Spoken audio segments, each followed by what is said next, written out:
Hello folks, hope you're doing well. So welcome back to another One Piece review. This time we're covering manga chapter 1150. And I'm not gonna lie, I honestly thought this would be where we get the reveal of Luffy in the underworld, of what they're doing. But Oda's keeping that secret. But what Oda did was flip the script because it looks like we're getting Elbaf Civil War yet again. Because it's Giants from Elbaf versus Giants from Elbaf plus the Straw Hats. But I'll get into that because there's a couple of things Oda intentionally left out in this chapter or did not show us. We start off with the cover page, with the Yamato cover page, and apparently this is the final volume, so this is the finale. So Yamato alongside Ulti and page 1 have arrived at Yamato's destination, Emna Shrine at Hakamai, to transport Yasui's katana. If you remember, that was the assignment given to her by Kinemon. The Yamato's finally reached the end of the journey, but I don't know if this is the end of the cover story, if this is the end of the assignment. Either way, I said this from the start, this is more or less a plot device for Oda to have Yamato seek out and explore all over Wano, because if you remember, that's what Yamato said. Just like Odin did, he was going to explore Wano before taking off. Now, Yamato has some subordinates. This changes things, so I'm wondering what Oda has in store for Yamato going forward, if at all, when it comes to Yamato leaving Wano. We'll see. Like I said before, this is a plot device if Oda wants to go that route. Yamato has some very powerful subordinates, so there could be more to this. We'll have to wait and see if anybody else shows up on Wano, namely a Yonko, to come after the ancient weapon Pluton, which we know is available to Wano. Because Robin asked Luffy, hey, do you want Pluton? And Luffy said no. That's going to come into play at some point. Speaking of Luffy, like I said, he was not in this chapter. I was expecting Oda to showcase Luffy and the Monster Trio, but we didn't get that. What we did get was a surprising turn of events when it comes to the Giants from Elbaf. However, Oda started with Gunko and Gunko's transformation. Now, in my opinion, there's two ways you can look at this, and it's not really clear cut what has happened to Gunko. One is, and I said this in my last review, that Emu has taken over Gunko, now is in the form of Emu, but we only saw partially the appearance of Gunko once the transformation was kicking in. What we ended up finding out in this chapter is that was not the end of it, because we saw the face silhouette kind of like Emu, and that was kind of it. We saw the hair grow out, and that was pretty much it in the last chapter. Here we see a full-blown transformation. Like, we see the ice switch because some of the adult giants arrive where the kids are at. The PTSD kicked in beforehand, and the transformation kicked in. So my opinion was it went from Emu taking over Gunko to what I think personally is like the power of Emu passed on to Gunko at a very young age. Whatever happened in Gunko's past, she could refer to Brook in the past as father. Like I said in the last review, we don't really know if it's as clear cut as it seems. We'll have to wait and see. We didn't get any mention about that. But this is all about Gunko transforming, and honestly, regardless of whatever side you take as far as what you think this is, it's badass as all hell. The appearance is awesome. So it starts off with unleashing Conqueror's Haki, which nobody should be shocked at this point, especially coming from a Holy Knight, especially if it's Emu overtaking Gunko. I don't know why anybody would be surprised about that. First off, it knocks out the children. Before the giants arrive, Colin is the one that says, watch out because they sent my dad down below in the underworld. Now, again, that was mentioned, but we didn't actually get to see anything about that. But we know what this kind of means going forward. But after that, because of the transformation and the Conqueror's Haki being unleashed, it knocks out the kids again. And also 3 adult giants from Jarul's group and 1 of the giants from Dorian Broggy's crew get knocked out because of this. Because we see the panels and you see down below, Jarul's got this serious look as well as do Dorian Broggy. And then we finally get the reveal of Gunko in this new form. It's one more you say is badass as all hell in the form of a demon.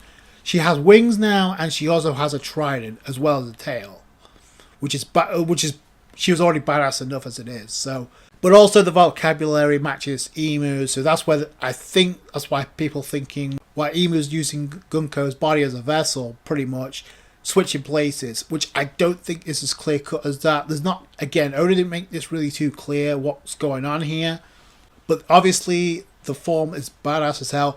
And the moment I saw that, I was instantly thinking about Robin's Devil Fruit. I'll get back to that by the end though. Following this, she uses the trident to summon a magic circle, in my opinion, to bring back some of the nightmare creatures that were previously defeated.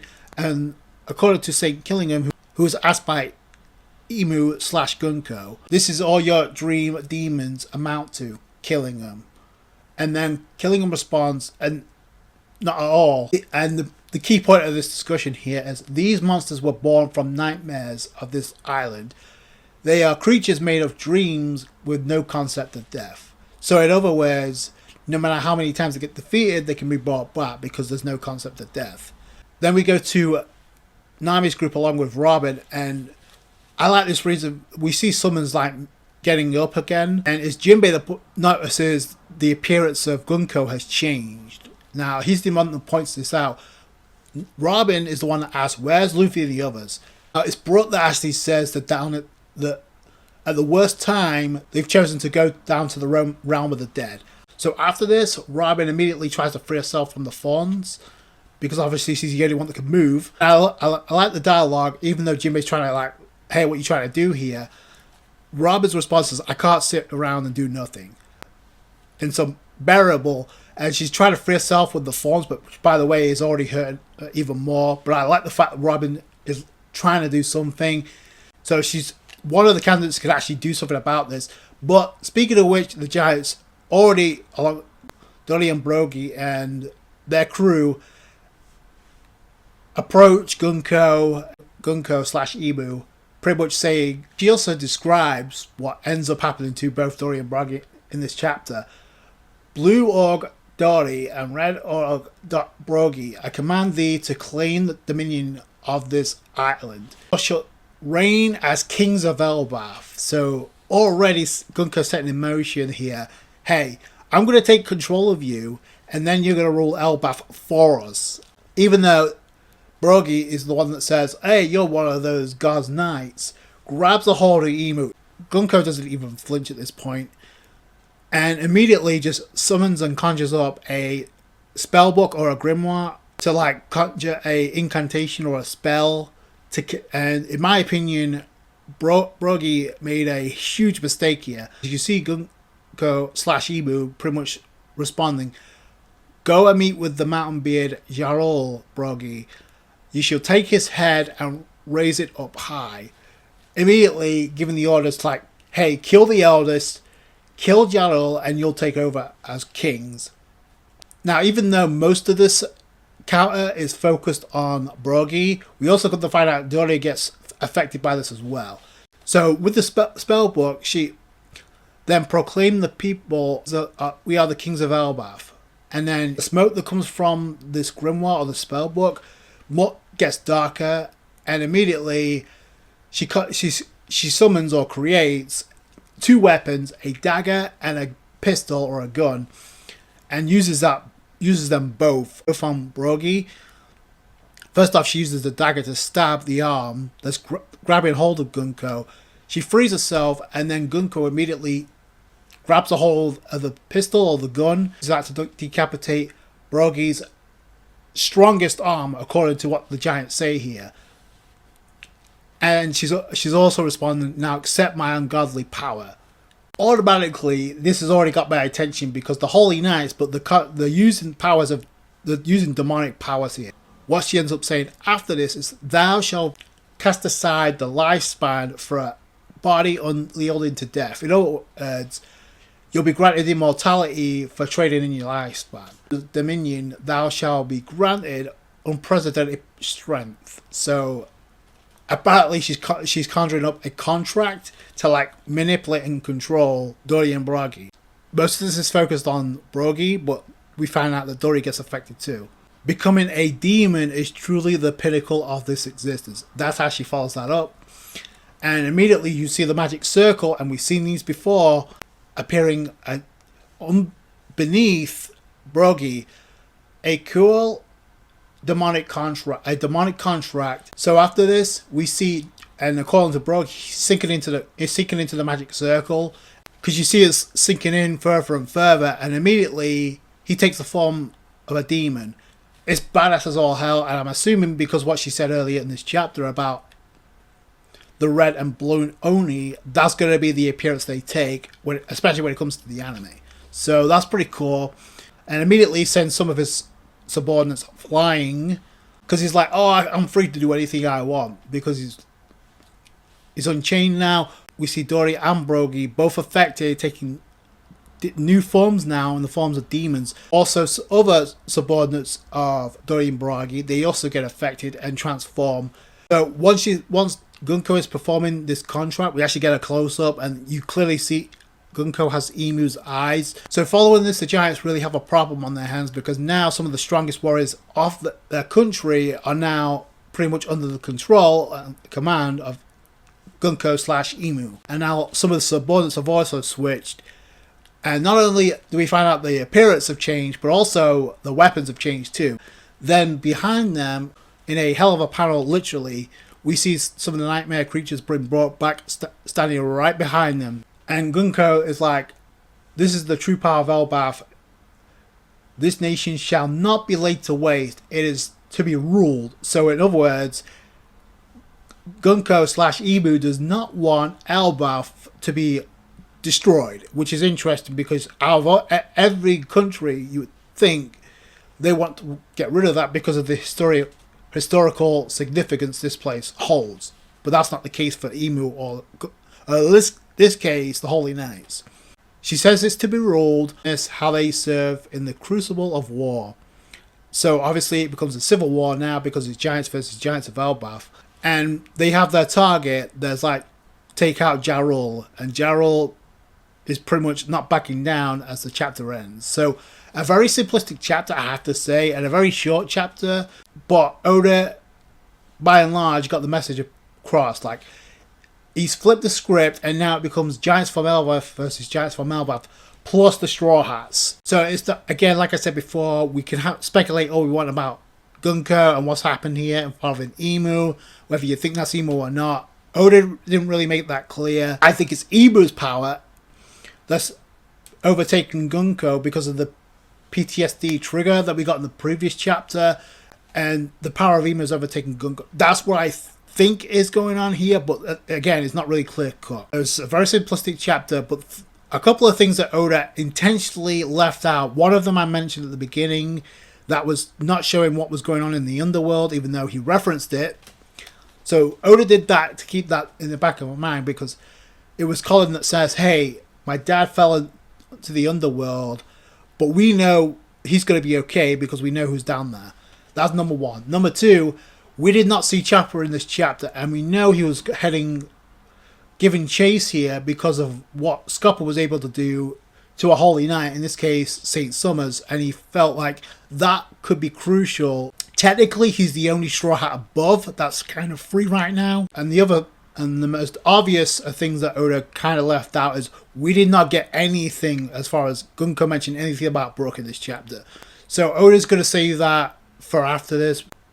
Because of that, it's not really clear cut. It could be Emu using Gunko as a vessel here. That's probably most likely what's going on here. Usually the most simplistic answer is the most obvious, but is it really though? We're a couple of close-up panels in this chapter of Gunko. The only thing that matched Emu was the eyes, pretty much. Now I will say, when it comes to like Emu, we have seen Emu in the past shapeshift or change forms. We saw that when Sabo was attacking back in Reverie. Emu was changed form and ate that shit like a meatball, and it did nothing. And was able to critically wound Sabo and as well as King Cobra. It wouldn't be a surprise if that was Emu, because we've seen Emu transform before. I like this chapter for two reasons. One, we got more insight as to the demonic rituals or the demonic arts that apparently the world government is into, or at least the Holy Knights plus Emu are into. Yeah, I'll get to that in a second. The second thing I also tie this to, and I said this earlier, The moment I saw Gunko transform, I immediately thought of Robin's Devil Fruit. I know I'm not the only one. The form that we saw Robin take when she went into Mania Floor for the first time, and the only time in the series, matches what we saw here. The only difference is Robin didn't have a trident or a weapon. I know I'm not the only one. Is there a connection? I don't know. But I find it very interesting, though, that Oda had Robin, and I like the fact that Oda did this, had highlighted Robin saying, I can't just stand around and do nothing. I gotta do something. In my opinion, and I already said this before, the attack against St. Summers isn't the end of it, folks. There's going to be more hype as far as Robin on Elbaf is concerned. So I like the fact that Oda has Robin thinking of ways to try to combat this, even in this situation. Which I already said, Robin's going to have a massive role in Elbaf. So, and you can clearly see how Robin is handled in comparison to the other Straw Hats. At least right now.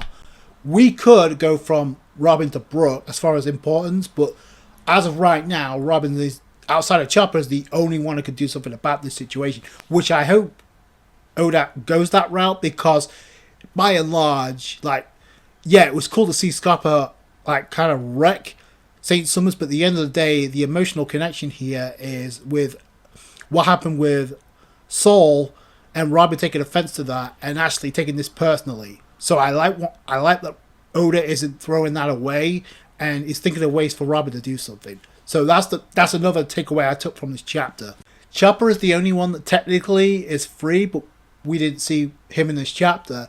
Robin is the only one who can do something to free the rest of the Straw Hats, but also she's going to have to do something epic, because it means in order to free the Straw Hats, Gunko/Emu, however you want to go about it, has to be defeated first. That was made very clear, which I think something's going to happen to where we have giants from Elbaf taking on giants from Elbaf. We could get a situation where Gunko flips the script, and the demonic arts that Oda highlighted in this chapter was great.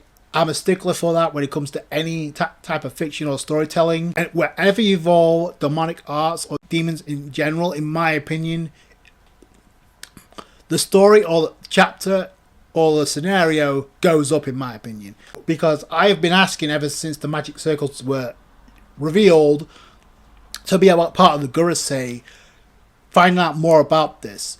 Oda is going that route because we get more and more information that we did not know. So the fact that Oda is giving us magic circles, grimoires, and demonic forms like this. Now, it's not the first time we've seen this because of Impel Down, of Harabel. So this is not the first time we've seen influence of the demons being added to a arc in One Piece. Now, speaking of Robin's Devil Fruit maybe having a connection with these demonic arts that we're seeing, that brings me to Luffy, because there's a lot of similarities now between Luffy's Devil Fruit Awakening and what we see here involving Emu/Gunko and the demonic arts that are apparently showcasing here, or at least Oda showcasing connection, because we know Luffy is able to create things out of nothing because of his Gear 5th form. We've seen that so many times. He's able to change things because of his Devil Fruit influence, or at least Joy Boy, what has already influenced the world of One Piece with his Devil Fruit. So is there a connection here? And remember, Emu apparently defeated Joy Boy even with this Devil Fruit. There's a part of me that thinking this is Emu, but there's also a part of me thinking this is just Emu taking over Gunko's body as a vessel, but it's going to be as a temporary boost.